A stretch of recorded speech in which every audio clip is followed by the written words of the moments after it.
Hi, avocado gators and friends. This is Ms. Jen from the office, and I just want to say I miss you guys so much, and I wanted to read you my favorite story when I was growing up. It's called Cloudy with a Chance of Meatballs. So fun. We were all sitting around the big kitchen table. It was Saturday morning, pancake morning. Mom was squeezing oranges for juice. Henry and I were betting on how many pancakes we could eat. And Grandpa was doing the flipping. Seconds later, something flew through the air and headed towards the kitchen ceiling and landed right on Henry. After we realized that the flying object was only a pancake, we all laughed, even Grandpa. Breakfast continued quite uneventful. All the other pancakes landed in the pan and all of them were eaten, even the one that landed on Henry.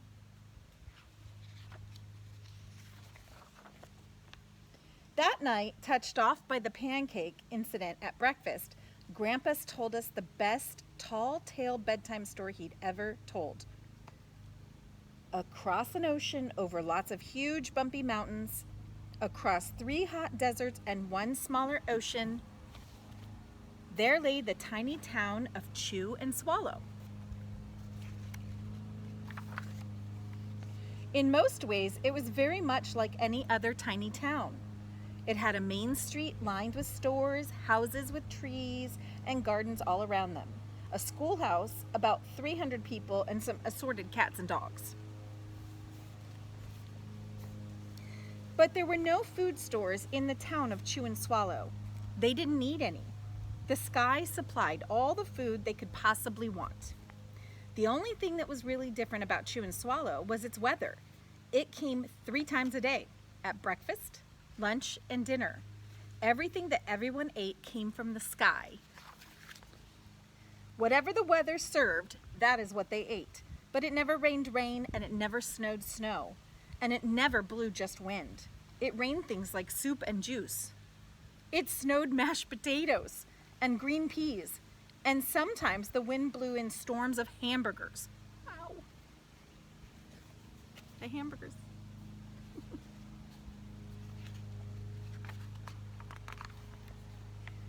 The menu varied. By the time they woke up in the morning, breakfast was coming down. After a brief shower of orange juice, low clouds of sunny side up eggs moved in, followed by the pieces of toast. Butter and jelly sprinkled down for the toast, and most of the time it rained milk afterwards. For lunch one day, frankfurters, like hot dogs, already in their rolls, blew in from the northwest at about 5 miles an hour. There were mustard clouds nearby. Then the wind shifted to the east and brought in baked beans. A drizzle of soda finished off the meal. Can you imagine?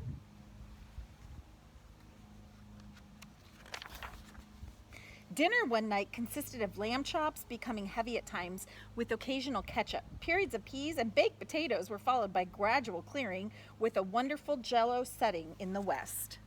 The Jell-O. The sanitation department of Chew and Swallow had a rather unusual job for sanitation department.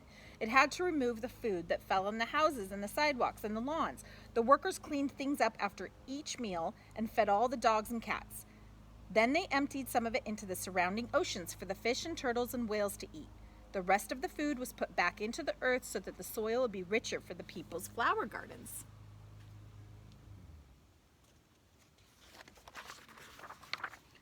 The food was getting larger and larger, and so were the portions. The people were getting frightened. Violent storms blew in frequently. Awful things were happening. One Tuesday, there was a hurricane of bread and rolls all day long and into the night. There were soft rolls and hard rolls, some without seeds, some with seeds. There was white bread and rye bread and whole wheat toast.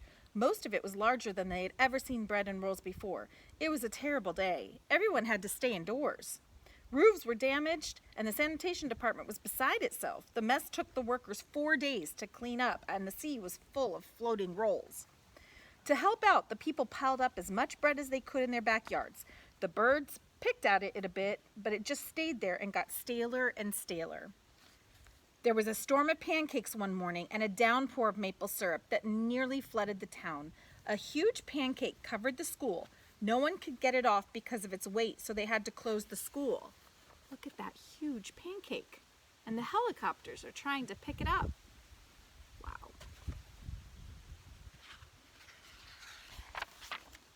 Lunch one day brought 15-inch drifts of ice cream. Oh, nope, not ice cream. Cream cheese and jelly. Everyone ate themselves sick, and the day ended with a stomachache. There was an awful salt and pepper wind accompanied by an even worse tomato tornado. People were sneezing themselves silly and running to avoid the tomatoes. The town was a mess. There were seeds and pulp everywhere. That's the tornado made out of tomatoes.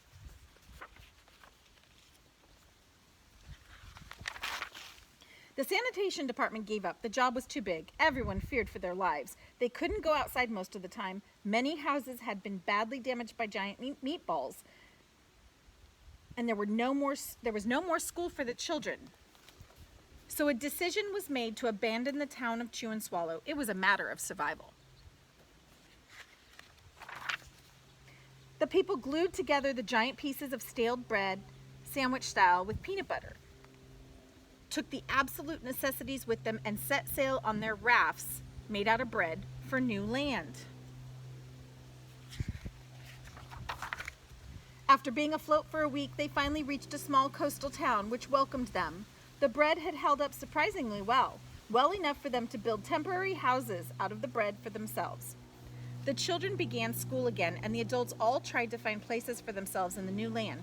The biggest change they had was to get used to was buying food at the supermarket. They found it odd that the food was kept on shelves, packaged in boxes, cans, and bottles. Meat that had to be cooked was kept in large refrigerators. Nothing came down from the sky except rain and snow. The clouds above their heads were not made of fried eggs. No one ever got hit by a hamburger again, and nobody dared to go back to Chew and Swallow to find out what had happened to it. They were too afraid. Henry and I were awake until the very end of Grandpa's story. I remember his goodnight kiss. The next morning, we woke up to see snow falling outside of our window. We ran downstairs for breakfast and ate it a little faster than usual so we could go sledding with Grandpa. It's funny, but even as we were sliding down the hill, we thought we saw a giant pat of butter at the top, and we could almost smell the mashed potatoes. See the giant pat of butter? It's actually the sunrise.